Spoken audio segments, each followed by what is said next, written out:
আসসালামু আলাইকুম ওয়া রাহমাতুল্লাহি ওয়া বারাকাতুহু। আলহামদুলিল্লাহি ওয়াহদা ওয়াসসালাতু ওয়াসসালামু আলা মান লা নাবিয়্যা বা'দা, আম্মা বা'দ। সমস্ত প্রশংসা, হামদ, সানা সেই মহান রব্বুল আলামিনের জন্য, যিনি আমাদেরকে এই পবিত্র মাহে মুবারক রমজানে ইফতারের আগ মুহূর্তে এই মসজিদে সমবেত হওয়ার তৌফিক দান করলেন। সেই মহান রবের দরবারে লক্ষ কোটি শুকরিয়া, আলহামদুলিল্লাহ। অসংখ্য দরুদ ও সালাম বর্ষিত হোক সাইয়্যিদুল মুরসালিন রাহমাতুল লিল আলামিন, খাতামুন নাবিয়িন, সমগ্র বিশ্বে মানবতার শান্তির দূত সেই নবীর প্রতি লক্ষ কোটি দরুদ ও সালাম বর্ষিত হোক। সকলে বলুন সাল্লাল্লাহু আলাইহি ওয়াসাল্লাম। আজ আমি তো আলোচনা প্রতিদিন করি আপনাদের সামনে। আমাদের সম্মানিত মেহমানগণ আসছে, তারাই আজকে আপনাদের সামনে দু একটি কথা বলবে। আমি জাস্ট কয়েকটা মিনিট একটু সূচনা উদ্বোধন করতেছি। আল্লাহ রব্বুল আলামিন বলেন, ইয়া আইয়ুহাল্লাযীনা আমানু কুতিবা আলাইকুমুস সিয়াম কামা কুতিবা আলাল্লাযীনা মিন ক্বাবলিকুম লাআল্লাকুম তাত্তাকুন। হে ঈমানদারগণ, তোমরা যারা ঈমান আনয়ন করেছ, তোমাদের উপর রমজানের সিয়ামকে ফরজ করা হয়েছে, যেমন ফরজ করা হয়েছিল তোমাদের পূর্ববর্তীগণের উপর। কারণ কি? লাআল্লাকুম তাত্তাকুন, যাতে তোমরা পরহেজগারিতা অর্জন করতে পারো, আল্লাহ ভীতি অর্জন করতে পারো। সিয়াম ফরজ করা হয়েছিল কি জন্য? আমরা যেন তাকওয়া অর্জন করতে পারি। মাহে মুবারক রমজান তাকওয়ার মাস। এই আয়াতটি আমরা সবাই জানি। এত সম্মানিত কেন এই মাসটি? কারণ এই মাসে আল্লাহ রাব্বুল আলামিন পবিত্র কোরআনুল কারীম নাজিল করেছেন। শাহরু রমাদান উনজিলা ফিহিল কোরআন। রমজান সেই মাস যেই মাসে আমি কি কোরআন নাজিল করেছি। হুদাল লিন্নাস ওয়া বায়্যিনাতিম মিনাল হুদা ওয়াল ফুরকান। কোরআন কি আছে? মানব জাতির হেদায়েতের জন্য পথ নির্দেশ আমি এই কোরআনের মধ্যে রেখে দিয়েছি। তাহলে এই কোরআনের কারণেই এই মাসটা এত সম্মানিত।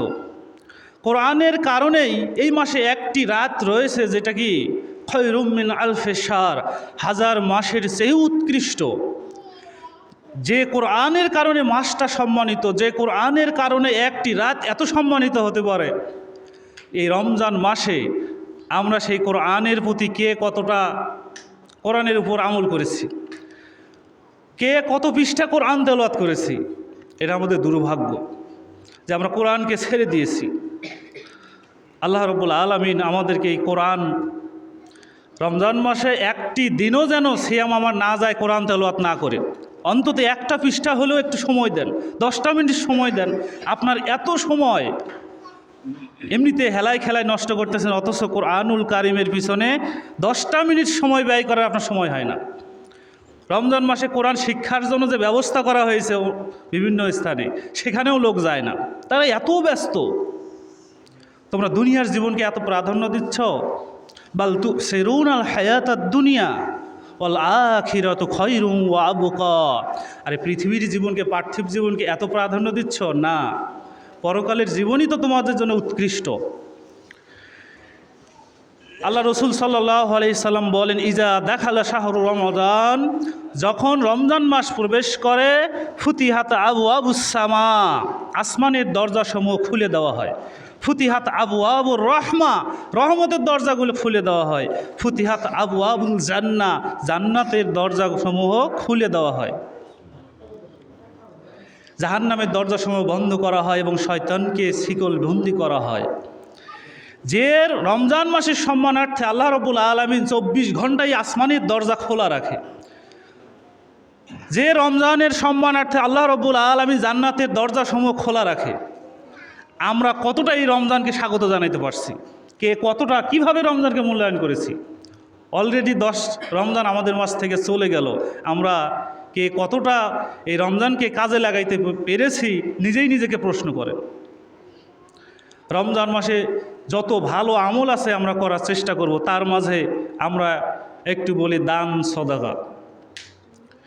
শারীরিক ইবাদত আমরা করি কষ্ট হলেও, কিন্তু আর্থিক ইবাদত যখন এসে যায় তখন মুসলিমরা কি পিছপা হয়। আর্থিক ইবাদতের ক্ষেত্রে আমরা অতটা অগ্রগামী নই যখনই অর্থের হিসাবে এসে যায়। অথচ অর্থ দেয় কে? আল্লাহ রাব্বুল আলামিন। আল্লাহ রাব্বুল আলামিন বলেন কি, দান, তোমরা আল্লাহর রাস্তায় সাদাকা করো, দান করো, আমি যা তোমাদেরকে রিজিক দিয়েছি। দান করলে ফায়দা কি? আল্লাহ রাব্বুল আলামিন বলেন, আউযু বিল্লাহি মিনাশ শাইতানির রাজিম, মাসালুল্লাযীনা ইউনফিকুনা আমওয়ালাহুম ফি সাবিলিল্লাহ। যে ব্যক্তি আল্লাহর রাস্তায় দান করে তার উদাহরণ দিচ্ছে আল্লাহ রাব্বুল আলামিন সূরা বাকারা 261 নম্বর আয়াত, যে মাসালুল্লাযীনা ইউনফিকুনা আমওয়ালাহুম ফি সাবিলিল্লাহি কামাসালিল হাব্বা। যে ব্যক্তি দান করে ওই ব্যক্তির দৃষ্টান্ত একটা বীজ, মানে একটি বীজ, আম্বাতাত সাবআ সানাবিলা। এই একটি বীজ যখন আপনি বপন করবেন এখান থেকে 7টি শীষ গজাবে, 7টি শীষ গজাবে। ফি কুল্লি সুম্বুলাতিন মিয়াতু হাব্বা। এই 7টি শীষে 100টি করে দানা। আল্লাহ রাব্বুল আলামিন উদাহরণ দিচ্ছে, কোনো ব্যক্তি যখন আল্লাহর রাস্তায় দান করে, আল্লাহর রাস্তায় যখন দান করে, এই দানের উদাহরণ কি? দানটা একটা বীজ। এই বীজটা যখন জমিনে আপনি বপন করবেন তখন কি হবে? এখান থেকে 7টা শীষ। এই 7টা শীষে আবার ফি কুল্লি সুম্বুলাতিন হাব্বা মিয়াতা হাব্বা, এখানে 100টি করে দানা। তাহলে হইল কি, 1 টাকা দান করলে আপনার 700 গুণ পর্যন্ত বর্ধিত হবে। আল্লাহু ইউযাইফু লিমান ইয়াশা। আল্লাহ ইচ্ছা করলে আরও বাড়িয়ে দিতে পারেন, 1 থেকে 700 গুণ পর্যন্ত বাড়াবে। আল্লাহ রাব্বুল আলামিন ইচ্ছা করলে আরও বাড়িয়ে দিবেন। আল্লাহু ওয়াসিউন আলিম। তিনি হচ্ছেন মহান দাতা, তিনি মহান দাতা, মহাজ্ঞানী। তো আল্লাহ রাস্তায় যদি আপনি কিছু দান করেন, তো এই দানের ব্যাপারে আমরা উদাসীন। আল্লাহ রসুল সাল্লাল্লাহু আলাইহি সাল্লাম যখন রমজান মাস এসে যেত বাতাসের গতিতে তার দানের হাত প্রসারিত হতো। দান তো সারা বছর করতেন, রমজান মাস যখন এসে যেত দানের পরিমাণ তার বেড়ে যেত। আল্লাহ রাব্বুল আলামিন বলেন সূরা আল ইমরানের 133-34 নম্বর আয়াতে কি, ওয়াসারিউ ইলা মাগফিরাতিম মির রাব্বিহিম। তোমরা তোমার রবের ক্ষমার দিকে ধাবিত হও। ওয়াসারিউ ইলা মাগফিরাতিম মির রাব্বিকুম, তোমাদের রবের ক্ষমার দিকে ত্বরান্বিত হও, ধাবিত হও। ওয়া জান্নাতুন, এবং জান্নাতের দিকে। আল্লাহ রাব্বুল আলামিন দৌড়াও দৌড়াও, আগিয়ে যাও, ত্বরান্বিত হও তোমার রবের ক্ষমার দিকে। তোমার রবের ক্ষমা কোথায় আছে সেই ক্ষমার দিকে যাও এবং সেই জান্নাতের দিকে যাও। ওয়া জান্নাতিন, এখানে আরদুস সামাওয়াতি ওয়াল আরজ, যার ব্যবধান হচ্ছে আসমান জমিন সমান, ওই জান্নাতের দিকে তোমরা ধাবিত হও। যেই জান্নাতের ব্যবধান এই সপ্ত আসমান জমিনের ব্যবধানের সমান। সে আসমান, এই আসমান জমিন থেকে প্রথম আসমানের দূরত্ব কত? আল্লাহ রসুল সাল্লাল্লাহু আলাইহি সাল্লাম বলেছেন সবচেয়ে দ্রুতগামী বাহন 500 বছর গেলে যত দূর যায়। তাহলে এই আসমানে পৌঁছার পর ওই আসমান থেকে যে পুরু, এটা হচ্ছে আবার 500 বছরের পথ। এই সপ্ত আসমান জমিন এত ব্যবধান, এত বড় জান্নাত যার জন্যই রয়েছে। তে আমরা তোমরা সেই জান্নাতের দিকে ধাবিত হও। আল্লাযীনা, যারা ইউনফিকুনা আমওয়ালাহুম ফি সাবিলিল্লাহ, আল্লাহর রাস্তায় ব্যয় করে। আল্লাহর রাস্তায় ব্যয় করবে শুধু আল্লাহকে সন্তুষ্ট করার উদ্দেশ্যে। আল্লাহ রসুল সাল্লাল্লাহু আলাইহি সাল্লাম বলেন, তোমরা ইত্তাকুন নার ওয়ালাউ বিশাক্কি তামরিন, তোমরা খেজুরের সামান্য পরিমাণ হলেও দান করে জাহান্নাম থেকে বাঁচো। বুখারী হাদিস। আল্লাহ রসুল সাল্লাল্লাহু আলাইহি সাল্লাম বলেন, কিয়ামতের মাঠে এক পর্যায়ে মানুষ যখন একত্রিত হয়ে যাবে, সে এক ব্যক্তি তার ডান পাশে দেখবে শুধু আগুন, বাম পাশে দেখবে শুধু আগুন, সামনে দেখবে আগুন। এই মুহূর্তে আল্লাহ তাকে প্রশ্ন করবে, আমি যে তোমাকে ধন সম্পদ দিয়েছি, এই ধন সম্পদ কোথায় ব্যয় করেছো, কি করেছো? এই প্রশ্নের উত্তর দিতে হবে। আমি যে তোমাকে ধন সম্পদ দিয়েছি, এই সম্পদ তুমি কি করেছো? ওই ব্যক্তি যখন বলবে যে আল্লাহ রসুল সাল্লাল্লাহু আলাইহি সাল্লাম বোঝেন যে ডান পাশে আগুন, বামে আগুন, সামনে আগুন, আল্লাহ সামনে কথা বলছে, এই মুহূর্তে এই আগুন থেকে বাঁচো। একটি খেজুরের সামান্য পরিমাণ অংশ সাদাকা করে হলেও তুমি বাঁচো। আল্লাহ রসুল সাল্লাল্লাহু আলাইহি সাল্লাম বলেন, আস-সাদকাতু বুরহান, দানই হচ্ছে দলিল। দান দলিল। ইবাদত করেন আপনি যত কিছুই করেন না কেন, সালাত আদায় করেন, কিন্তু একটা বিচারের মাঠে দলিল হবে এরকম নয়। সিয়াম পালন করে এটা দলিল হবে এরকম নয়। আস-সাদকাতু বুরহান, দান হচ্ছে দলিল। আস-সাদকাতু তুতফিউ গযাবির রব্বি, দান তোমার রবের রাগকে মিটিয়ে দেয়। আপনি যদি কোনো অন্যায় করে থাকেন, আল্লাহ রাব্বুল আলামিন আপনার উপর, আপনার রব আপনার উপর ভীষণ রেগে আছেন, এত রেগে আছেন যে আপনি আল্লাহ আপনার উপর অসন্তুষ্ট। এই মুহূর্তে আল্লাহ রসুল সাল্লাল্লাহু আলাইহি সাল্লাম বলেন যে আপনি কি করবেন? দান করবেন। এই সাদকা আপনার রবের রাগকে মিটিয়ে দিবে। তাহলে সাদকা এত বড় পাওয়ারফুল ইবাদত, যদি আপনি সাদকা করেন, আল্লাহকে সন্তুষ্ট করার উদ্দেশ্যে দান করেন, তাহলে আল্লাহর রাগকে মিটিয়ে দিবে। আল্লাহ রসুল সাল্লাল্লাহু আলাইহি সাল্লাম বলেন, আস-সাদকাতু তুতফিউ খতিয়াতু ফি তুতফিউ মাও ফিন্নার। যেমন সাদাকা আপনার জাহান্নামের আগুন নিভিয়ে ফেলবে, যেমন পানি আগুনকে নিভিয়ে ফেলে। তাই পানি দিলে যেমন আগুন নিভে যায়, আপনি যদি দান করেন, এই দান আপনার জাহান্নামের আগুনকে নিভিয়ে দিবে ওইভাবে ধূপ করে। তাহলে দানের ব্যাপারে আমরা উদাসীন। অর্থনৈতিক ইবাদত এই মসজিদ রমজান শুরু হয়েছে থেকে এই কোটাগুলোও তো আমাদের 2 পয়সা 10 টাকা 100 টাকাও হয় না। এটা মানে রমজান মাস চলছে, দানের এত নেকি, এত ফজিলত। কোরআন ও হাদিস থেকে শুধু কোরআনের আয়াত এবং হাদিস অনুবাদ করতে গেলে ঘন্টা লেগে যাবে, পার হয়ে যাবে। তারপরও দানের ব্যাপারে কথা শেষ হবে না। এত বড় পাওয়ারফুল ইবাদত, রমজান আসার পরেও আমাদের ভিতর কি কার্পণ্য যাচ্ছে না। এই কার্পণ্য হৃদয় নিয়ে আপনি আল্লাহর প্রিয় বান্দা হবেন কিভাবে? তাহলে রমজান মাসের ইবাদতে, রমজানকে কাজে লাগানোর আর একটা বিশেষ কাজ হচ্ছে বেশি বেশি সাদাকা করা, বেশি বেশি দান করা। আল্লাহর রসুল সাল্লাল্লাহু আলাইহি সাল্লাম বলেন যে আল্লাহ রাব্বুল আলামিন ইয়াহইয়া নবীকে কয়েকটি জিনিস আদেশ করেছেন, সহিহ বুখারী হাদিস, যে তুমি তোমার উম্মতদেরকে বলো, জাকারিয়া নবীর ছেলে ইয়াহিয়ারকে। তা আমাদের নবী মুহাম্মদ সাল্লাল্লাহু আলাইহি ওয়াসাল্লাম বলতেছে, ইয়াহিয়া নবীকে বলেছিলেন, কয়েকটি জিনিস দিয়েছিলেন, তার মধ্যে একটি হলো, উদাহরণ দিচ্ছে যে দান করো, দান করার নির্দেশ দেওয়া হয়েছিল। তিনি উদাহরণ দিয়েছিলেন, যেমন একজন ব্যক্তি আপনাকে কেউ ধরেছে, একদম হাত পা এভাবে গুটিয়ে নিয়ে যাচ্ছে যে আপনাকে মেরে ফেলবে, সংক্ষেপে শেষ করছে।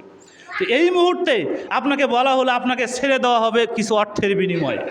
তো ওই ব্যক্তি তার সমস্ত সম্পদের বিনিময়ে জীবনটাকে ভিক্ষা নিলেও যেমন, তেমনি তোমরাও দান করে জাহান্নামের আগুন থেকে সেইভাবে নিজেকে বাঁচাও।